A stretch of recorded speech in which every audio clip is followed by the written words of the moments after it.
1. Pasukan Garuda selamatkan tentara Spanyol. Pasukan Garuda di Libanon pernah menyelamatkan pasukan pengintai Spanyol yang sedang melakukan patroli.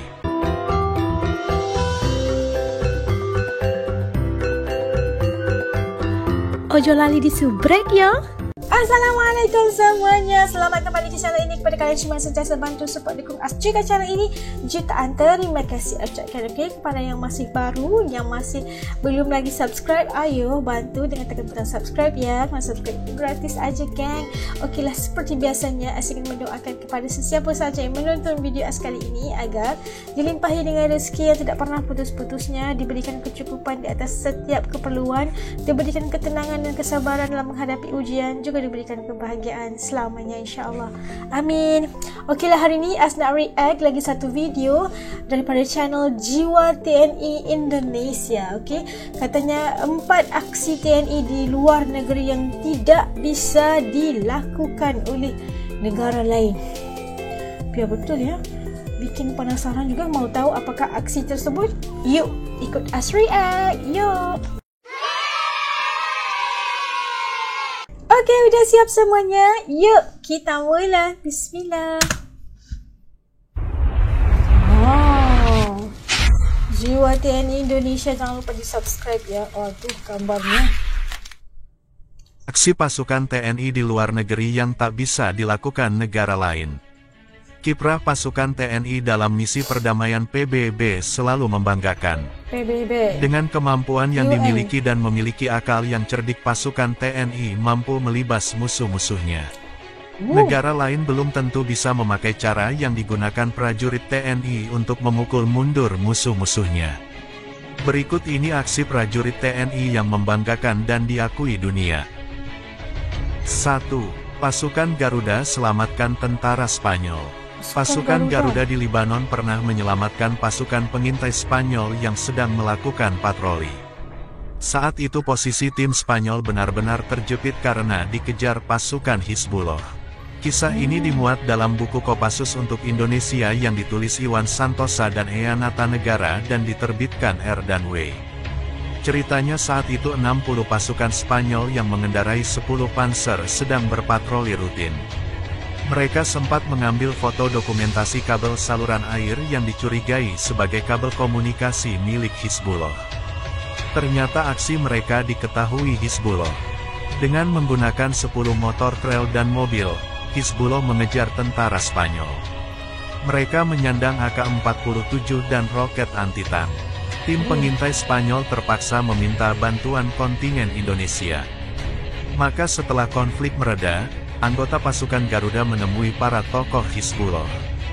Mereka mencoba menerangkan ada kesalahpahaman antara Hizbullah dan Spanyol. Sikap pasukan Indonesia yang ramah tamah ternyata mempunyai keuntungan.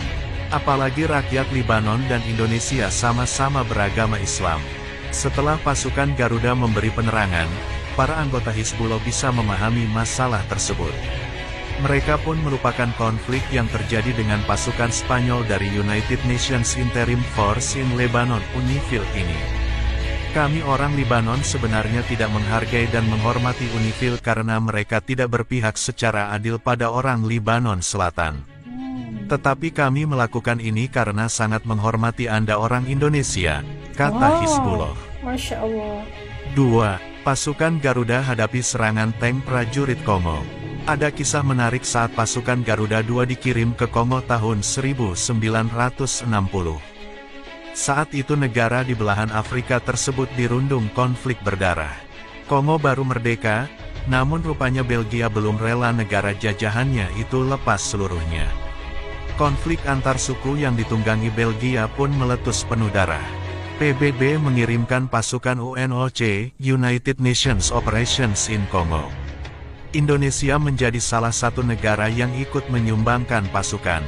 Di sana mereka harus menghadapi pasukan Kongo, yakni ANC, Army Nation of Congolese. Suatu hari pasukan ANC menggertak markas berkas UNOC di Leopoldville. Mereka mengirimkan tank-tank bermanuver di dekat markas pasukan PBB itu. Kebetulan yang menjadi penjaga markas adalah satu kompi pasukan Indonesia. Ada satu peleton anti huru-hara marinir di kompi itu. Tantangan ANC langsung dijawab pasukan marinir Indonesia. Mereka langsung berlari keluar, sigap dengan 6 buah senjata anti-tank siap tembak. Hal ini tak diduga ANC. Melihat aksi pasukan Indonesia siaga dengan senjata anti-tank, pasukan Kongo takut juga. Tank-tank itu langsung mundur meninggalkan markas UNOC PBB. 3. Tentara Hantu Garuda, kalahkan 3.000 gerilyawan Kongo. Pasukan perdamaian dari Indonesia selalu bisa diterima dengan baik di negara penugasan. Sejak kontingen Garuda I bertugas di Mesir tahun 1957, sejak itulah pasukan Baret Biru di bawah PBB ini mengharumkan nama bangsa. Ada cerita menarik soal pasukan Garuda. 30 pasukan Garuda berhasil membekuk 3.000 gerilyawan di Kongo berbekal akal bulus dan kecerdikan. Ceritanya, Desember tahun 1962 di Kongo sedang bergolak. Kontingen Garuda 3 Konga 3, di bawah pimpinan Kolonel Kemal Idris berangkat sebagai pasukan perdamaian di bawah UNOC, United Nations Operation in the Congo. Suatu hari, terjadi serangan yang dilakukan 2.000 gerilyawan Kongo ke markas pasukan Garuda. Saat itu markas hanya dipertahankan 300 tentara.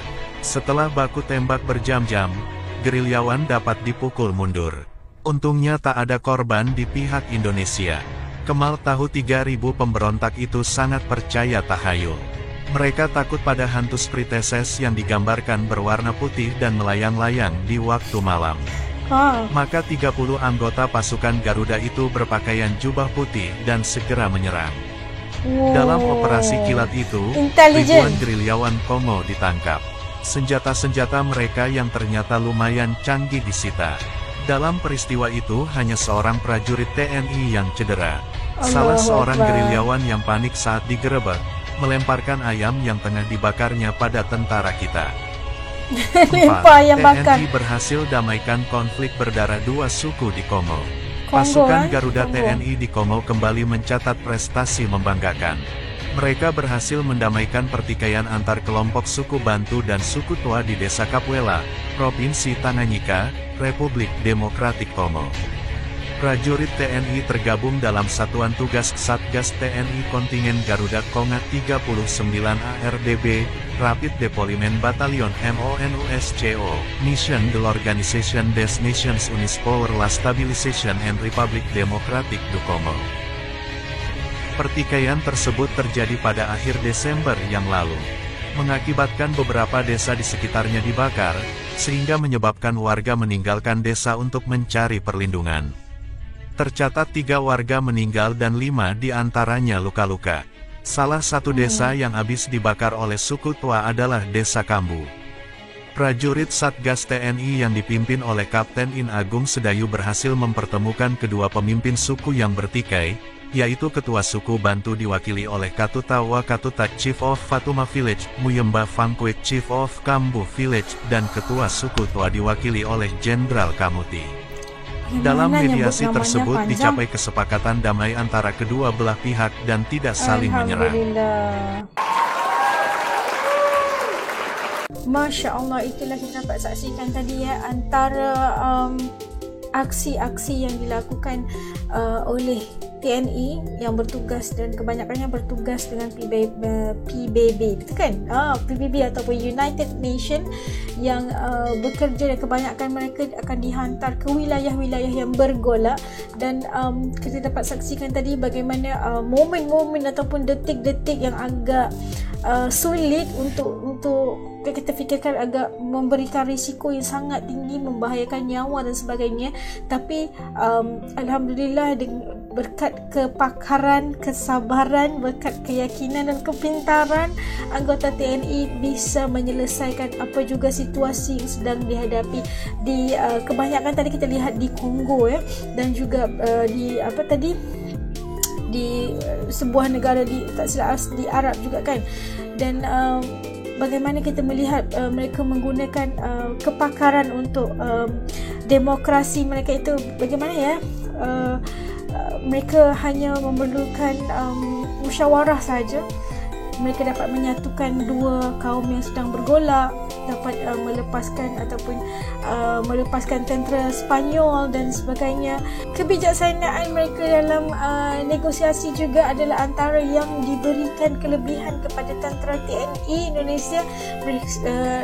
Negosiasi yang sangat bagus dan secara tidak memerlukan pertumpahan darah atau sebagainya. Mereka dapat menyelesaikan sesuatu situasi yang tegang itu dengan sangat baik kan, tanpa mengorbankan mana-mana jiwa. Dan kalau ada pun mungkin ada satu saja, tak silap saja, yang tercedera disebabkan oleh situasi-situasi yang mereka hadapi. Dan secara nyatanya kita tahu situasi-situasi dinyatakan 4 aksi tadi sangat-sangat merisikokan nyawa mereka. Tapi kita respect dengan TNI, kalian itu luar biasa banget. Sentiasa diberikan dukungan dan doa akan sentiasa ada untuk kalian, dan semoga sentiasa sukses menjaga keamanan, bukan saja keamanan di Indonesia, malahan menjadi misi pengaman di negara-negara yang diarahkan oleh UN ataupun PBB. Dan kita doakan agar tentera Indonesia, tentera Malaysia dan sebagainya sentiasa dalam lindungan Tuhan selamanya, insya-Allah. Amin.